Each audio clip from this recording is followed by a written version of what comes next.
Good day, fish tankers. The other day I was visiting my local aquarium store and I was walking around the different aquariums and I looked at certain fish that I've kept in the past, one that I've never kept and some that I'm currently keep. And I noticed how bland they look in the store and I thought I'd make a video about this. These are 6 fish that really don't look like anything most of the time if you see them in aquarium stores, unless they have them somewhere in a display. But once you bring them home and you rear them up a bit, you give them the right environment, they really pop. And I think these fish don't get the love they deserve. People just overlook them because they don't look like anything in the store. But for example, a cardinal tetra always is going to look like a cardinal tetra, that's red and bright red and blue-green. But they may fade out a little bit in the shop, but they always have that color, as do guppies and several other fish. But these fish in the shop, they just look bland and people walk past and they don't realize what a good find they're actually missing. Let's take the plunge.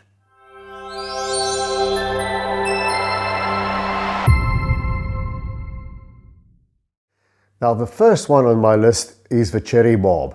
You'll see here in the aquariums, they're very bland and dull. You get the short fin variety, the long fin variety. But you know, it's even hard to see which are the males and the females. You've got to really look carefully, and the ones with slightly more pinkish hue, that's a little bit thinner, those would be your males. But even the females color up a little bit, but the males, once you have them in a properly planted tank, they become this really deep red color like you see here. And they are really spectacular fish if you're looking for that splash of red in your tank. And yes, there's a Chihiros light here in the tank behind me. But before that, I had them under some cheap LEDs, and even then, they still pop that wine red color like you're seeing here. That was just ordinary lighting. Easy to keep fish. They've even bred in the aquarium for me without much effort from my side. Some youngsters just survived in the plants. And a peaceful barb. It's not the one you need to be afraid of like a tiger barb or that have a reputation for fin nippers. It's a very good community fish and I've had very little hassles with cherry barbs. Then there's another one, and that's the Bolivian redfin tetra. Now these tetras I've kept in the past and I've decided to get some again. You can expect to get about 5 years out of them. My oldest one is about 7 years old. And when they're in the shop, they're sort of very bland. The red fins you can see, but the body are mostly sort of grey, only a slight hint of a blue. When they get into the aquarium, they become much better looking. And here, even though these are juveniles, you can see that blue is coming in. And when they're fully grown, they have this nice turquoise blue color with the red fins, as you can see in the photo here. These were my adults that I had, that's no longer with me. So that is what a Bolivian redfin tetra can do. And they are, sorry, not Bolivian, Colombian redfin tetra. I keep wanting to say Bolivian, but they're Colombian redfin tetras. Really nice fish that you shouldn't walk past. Then, of course, we also have this one that I've never kept before. And they look like nothing in the shop, and that's the rainbow shiner. You can see here, very bland fish in the shop. But luckily, quite a while ago, I was at the same shop, and then I saw this male getting its color. It gets those bright blue and red speckles, and it really becomes a spectacular fish. They also like cooler water, 18 to 24 degrees Celsius. I've never kept these fish. If you've kept them before, then tell me in the comments what your experience were with rainbow shiners.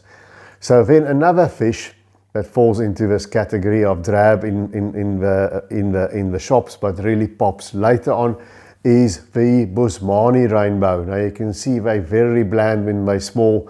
They really don't look like much, but they're a bigger fish. This is a fish for a bigger tank, I think at least a 4-foot, 55-gallon tank. But once they start growing, here you can see still juveniles, but now they are starting to come into their color, the males. The females unfortunately stay bland, but they get bland, but they've got that very good purple, blue and orange color. And there you'll see in the insert what they can be once they are fully grown. And that is of course the Busmani rainbow fish. Then another fish that I have in this tank. Now they're not spectacularly colored fish, but they do get their color. The males get that orange throat, and they have that very nice sort of guinea fowl feather pattern, those little spots, and that's the Paul gourami, very good centerpiece fish for a larger sort of aquarium. I would say at least a 3-foot tank, 4 foot is better, but that is also a fish that comes onto his own later on. Then the other fish that I wanted to talk to you about is the Congo tetra. It's a really great tetra for a larger tank. Once again, this sort of size tank and bigger, they need to be in a group, but in the shop they just dull with no color and washed out. Here's a little hint. You can differentiate the males when they're not colored up by looking at the tail fin. They sometimes have this little silver lining on the tail fin when you know you probably got a male. The females don't color up much, but boy, those males later on when they're in the right environment, like you see here, they really do look spectacular. And I love my Congo tetras that I had years ago. Also a really great fish. Well, that's it from me, guys. I had a lot of complaints about the sound last time out with my last video. I apologize for that. I do listen to you guys in the comments. I had problems with a microphone that I'm wearing now clipping. I'm not a techie. I struggle to fix the problem. I hope I've got it sort of sorted out now. I did some Google. These are Boya microphones, lavalier mics. And if you guys are techies, leave it in the comment section. Tell me what kind of microphone system is the best to buy that I can use with my smartphone, my Android smartphone camera. Because I film all of this on my smartphone. It's a Galaxy, I think S21. And if you have ideas for microphones that are better or the best that you can use with your smartphone camera, then let me know in the comments. I would appreciate that as well.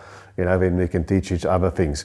Well, that's it from me, guys. Please remember to hit that subscribe button if you haven't already done so. It's free. It really helps the channel.